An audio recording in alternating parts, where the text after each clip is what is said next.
الحمد للہ رب العالمین والصلاة والسلام علی سید الانبیاء والمرسلین اما بعد فاعوذ باللہ من الشیطان الرجیم بسم اللہ الرحمن الرحیم۔ الحمدللہ الفرقان پروگرام میں معجزات رسول صلی اللہ علیہ وسلم کا بیان چل رہا تھا، اور جیسے کہ ہم بارہا عرض کرتے ہیں کہ اس عقیدے کی پختگی مقصود ہے، اس عقیدے کو ذہنوں میں پختہ راسخ کرنا مقصود ہے کہ انبیاء علیہم السلام سے معجزات کا ظہور ہونا لازم ہوتا ہے، اور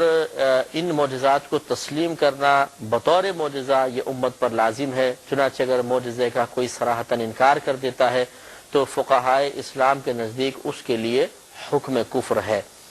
اور یہ بھی ایک کتب العقائد میں یہ عقیدہ لکھا ہے کہ طلب کے وقت انبیاء علیہم السلام پر لازم ہے کہ وہ معجزے کو ظاہر کریں، اس لیے کہ معجزہ نبوت کی دلیل ہوا کرتا ہے، اور اللہ تبارک و تعالیٰ اپنے نبیوں کو بلا دلیل نہیں بھیجتا، لازم ان کی نبوت پر ایک دلیل قائم کرتا ہے، اور یہی جھوٹے اور سچے میں ایک ماں بہل امتیاز ہے، ایک ایسی چیز ہے جس سے آپ فرق اور امتیاز پیدا کر سکتے ہیں کہ جھوٹا دعوی نبوت کرنے والا جب اس سے آپ طلب معجزہ کریں گے وہ الٹی سیدھی خبر دے دے گا جو غلط ثابت ہو جائے گی، یا کوئی ایسا فعل کرے گا کہ جو مطلب شعبدہ بازی ہوگی جو بالکل لوگوں میں فوراً عیاں ہو جائے گی کہ یہ اللہ تعالیٰ کی طرف سے نہیں ہے بلکہ اس میں کوئی ٹیکنیک استعمال کر رہا ہے، کوئی ٹیکنیکل معاملہ اس نے کیا ہے، ورنہ حقیقتاً یہ معجزہ نہیں ہے، خلاف عقل چیز نہیں ہے، تو وہ پھر منکشف بھی ہو جاتی ہے اور آدمی کا جھوٹ ظاہر ہو جاتا ہے، اس کا کذب ظاہر ہو جاتا ہے، کیونکہ انبیاء علیہم السلام کے ذریعے اللہ تبارک و تعالیٰ اپنے دین و شریعت کی حفاظت فرماتا ہے، تو جھوٹے کے ذریعے اگر جھوٹا ایسے ہی کسی فعل پر قدرت رکھتا کہ جس سے لوگ دھوکے میں مبتلا ہو جاتے تو پھر یقینی سی بات ہے کہ دین و شریعت کی حفاظت کیسے ہوتی، لہذا اس کا جھوٹ ظاہر ہونا ضروری ہے۔ تو اس لیے کوئی بھی دعوی نبوت کرنے والا آج تک ٹک نہیں سکا اور اس کا فوراً دعویٰ جھوٹا ثابت ہو گیا، اور ہر طرف سے لعنت ملامت، اور قیامت تک اس پہ لعنتیں اور ملامتیں ہوتی ہی رہیں گی۔ یہ اب جو ہم ایک معجزہ آپ کی خدمت میں عرض کر رہے ہیں، امام بیہقی نے اسے دلائل النبوت میں نقل کیا ہے۔ حضرت انیسہ بنت زید بن ارقم رضی اللہ تعالی عنہا سے روایت ہے، یہ لفظ ہے انیسہ بنت زید، یہ اپنے والد سے راوی ہیں کہ نبی کریم صلی اللہ علیہ وسلم حضرت زید کے پاس تشریف لائے، اور مقصد مزاج پرسی تھی، آپ بیمار تھے، تو فرمایا نبی کریم صلی اللہ علیہ وسلم نے ان سے فرمایا کہ اس بیماری سے آپ کو کوئی خطرہ نہیں، یعنی خبر دی گھبرائیں نہیں، اگرچہ یہ مرض بہت شدید ہے لیکن آپ کا اس مرض میں انتقال نہیں ہوگا، بلکہ فرمایا کہ تمہارا اس وقت کیا حال ہوگا کہ جب تم کو میرے بعد دراز عمر ملے گی تو تم نابینا ہو جاؤ گے، یعنی اتنی لمبی تمہیں عمر ملے گی کہ حتیٰ کہ تم بہت زیادہ بوڑھے ہو جاؤ گے اور تمہاری بصارت آہستہ آہستہ جاتی رہے گی۔ تو انہوں نے عرض کیا کہ یا رسول اللہ صلی اللہ علیہ وسلم اگر ایسا ہوگا تو میں صبر اور طلب اجر کروں گا، یعنی صبر کروں گا اور اس پہ اللہ تعالیٰ کی بارگاہ سے اجر کو طلب کروں گا۔ تو نبی کریم صلی اللہ علیہ وسلم نے فرمایا اچھا تو پھر تم جنت میں بلا حساب و کتاب جاؤ گے۔ یہ فرماتی ہیں کہ نبی کریم صلی اللہ علیہ وسلم کی وفات کے بعد وہ نابینا ہو گئے تھے، پھر اللہ تعالیٰ نے بعد میں ان کی نظر لوٹا دی تھی، اور پھر حضرت زید کا انتقال ہو گیا تھا۔ تو گویا کہ نبی کریم صلی اللہ علیہ وسلم کی خبر بالکل حق اور درست ثابت ہوئی، اور یہ ہم پہلے آپ کو بتا چکے ہیں کہ نبی کریم یا کسی بھی نبی صلی اللہ علیہ وسلم کی طرف سے مستقبل کے بارے میں حقیقی سچی خبر کا بیان یہ بھی ایک معجزہ ہوتا ہے، کیونکہ ان کے انبیاء علیہ السلام کے علاوہ کوئی بھی مستقبل کے بارے میں 100% درست خبر نہیں دے سکتا۔ ہاں صحابہ کرام اگر دیں گے تو ہم یہ کہیں گے کہ ٹھیک ہے یہ خبر بالکل حق ہوگی، لیکن پھر بھی اس کے بارے میں یہی کہا جائے گا یہ ظنی ہے، قطعی نہیں، کیونکہ قطعیت صرف نبیوں کی خبر کے ساتھ خاص ہوتی ہے، اور چہ جائے کہ صحابی کا جب قول کے بارے میں ہم یہ کہیں گے کہ ظنی ہے، قطعی نہیں، تو پھر پامسٹ وغیرہ، ستاروں کی چال دیکھ کے بتانے والا، علم جفر کے ذریعے بتانے والے، یا استخارے کے ذریعے، جیسے ایک تو استخارہ نبی کریم صلی اللہ علیہ وسلم کی طرف سے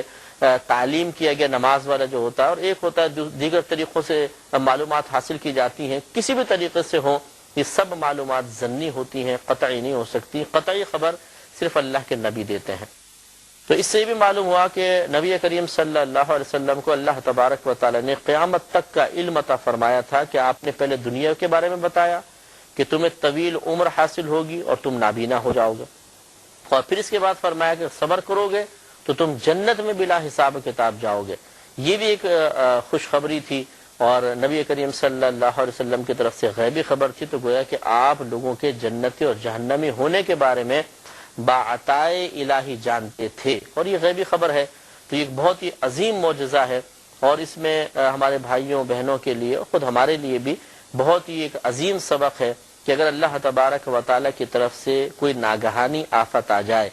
تو وہ ناگہانی آفت زبان سے کلمات کفر یا کلمات شکوہ و اعتراض بیان کرنے سے دور نہیں ہو جاتی۔ ہاں، یہ ضرور ہوگا کہ ثواب ختم ہو جائے گا۔ اس کے برعکس اگر انسان اللہ تبارک و تعالیٰ کی حمد بیان کرے، صبر و تحمل کا دامن تھام کر رکھے، اور اللہ تبارک و تعالیٰ کی بارگاہ سے اجر کا طالب بن کر رہے، تو یہ ہو سکتا ہے کہ اللہ تعالیٰ خوش ہونے کے بعد اس کے گناہوں کا کفارہ، اس بیماری کو یا اس مرض کو، ناگہانی آفت کو اس کے گناہوں کا کفارہ بنا دے، اور اسے بلا حساب و کتاب داخل جنت فرما دے۔ اللہ کی رحمت سے یہ کوئی بعید نہیں ہے، تو لہٰذا صبر و تحمل ہی بہتر ہوگا۔ صبر کا وہ جو مفہوم ہمارے ہاں رائج ہو گیا ہے کہ ہر طرح کا شکوہ شکایت اور پوری دل کی بھڑاس نکالنے کے بعد آخر میں کہتے ہیں جی کیا کریں، ہم تو جی صبر کر رہے ہیں۔ تو اتنی دیر جو آپ نے کیا تھا وہ کیا تھا؟ وہ صبر تھا یا بے صبری تھی؟ تو پورے اپنے دل کا غبار نکالنے کے بعد پھر انسان بولے جی میں تو صبر کر رہا ہوں، یہ صبر شریعت کو مطلوب اور محبوب نہیں ہے۔ صبر کا لغوی معنی ہوتا ہے روکنا، اور اصطلاحی طور پر اپنے آپ کو، اپنی زبان کو، اپنے قلب کو، دیگر اعضاء کو ہر قسم کی انتقامی کارروائی اور اعتراض و شکوہ شکایت سے روک لینے کا نام صبر ہوتا ہے۔ تو ہم یہ نہیں کر پاتے، ہم دوسرے کو دو تھپڑ مارتے ہیں، بولتے ہیں صبر کر گیا ورنہ تمہیں مارتا۔ تو صبر کہاں ہوا؟ آپ نے تو دو تھپڑ مار دیے اس کو۔ اسی طرح خاندان میں جھگڑا ہوا، خوب اچھی طرح سنانے کے بعد بولا کہ ہم تو صبر کر رہے ہیں، جس دن صبر کا دامن لبریز ہو گیا نا پھر دیکھنا کیا ہوگا۔ تو پھر کیا ہوگا؟ ابھی کیا ہو رہا تھا یہ۔ تو یہ ہمارے ہاں صبر کے مفہوم کو درست طور پر نہ سمجھنے کی بنا پر، اور اس صبر و تحمل کے جواب میں اللہ تبارک و تعالی کی طرف سے مرتب ہونے والے اجر و ثواب پر نگاہ نہ ہونے کی وجہ سے انسان بہت غلطیاں کر بیٹھتا ہے، غلط چیزوں کو صبر کا نام دے دیتا ہے، اور اس طرح بہت بڑے اجر و ثواب سے محروم ہو جاتا ہے۔ بڑی مستند روایت ہے، اور حضرت جابر رضی اللہ تعالی عنہ اس کے راوی ہیں۔ یہ کہتے ہیں کہ رسول کریم صلی اللہ علیہ وسلم کے پاس ایک شخص کھانا طلب کرنے کے لیے آیا، غریب صحابی تھے، رسول اللہ مجھے کھانا عطا فرما دیجیے۔ اور یاد رکھیں کہ پہلے دور میں طلب اسی وقت ہوتی تھی کہ جب بہت ہی شدید حاجت ہوتی تھی، اس لیے کہ نبی کریم صلی اللہ علیہ وسلم کا یہ فرمان تھا کہ جس نے بغیر حاجت کے، بغیر ضرورت کے دستے سوال دراز کیا تو وہ بروز قیامت اس حال میں آئے گا کہ اس کے چہرے پر گوشت نہیں ہوگا۔ تو صحابہ کرام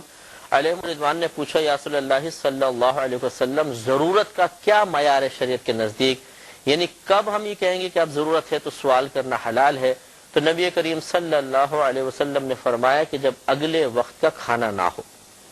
یعنی انسان کے بعد اگلے وقت کا کھانا نہ ہو تو سوال کرنا حلال ہے، ورنہ نہیں۔ ہمارے پاس تو پڑا ہوتا ہے بہت کچھ، سونے کے سیٹ بن کے رکھے ہوتے ہیں، لیکن اسے خراب نہیں کریں گے، جو جمع شدہ ہے اسے خرچ نہیں کرنا چاہیں گے، چلو جی فلاں سے مانگ لیتے ہیں۔ اتنا آسان ہو گیا ہے سوال کرنا، مانگنا، طلب کرنا، اور روز مرہ اس میں ایک سگریٹ پہ دینا، ذرا 5 روپے دینا، ذرا مجھے ذرا اسکوٹر دینا، میں ابھی آتا ہوں ذرا کام کر کے، یہ چیزیں بھی سوال کے اندر ہی آتی ہیں۔ اگرچہ اکابرین نے فرمایا کہ سوال وہی ناجائز ہوگا کہ جو انسان کو ذلت پر پیش کر دے، جس سے انسان ذلیل ہو جائے، خوار ہو جائے، اور دوسرے کی نگاہوں میں اس کی عظمت کم ہو۔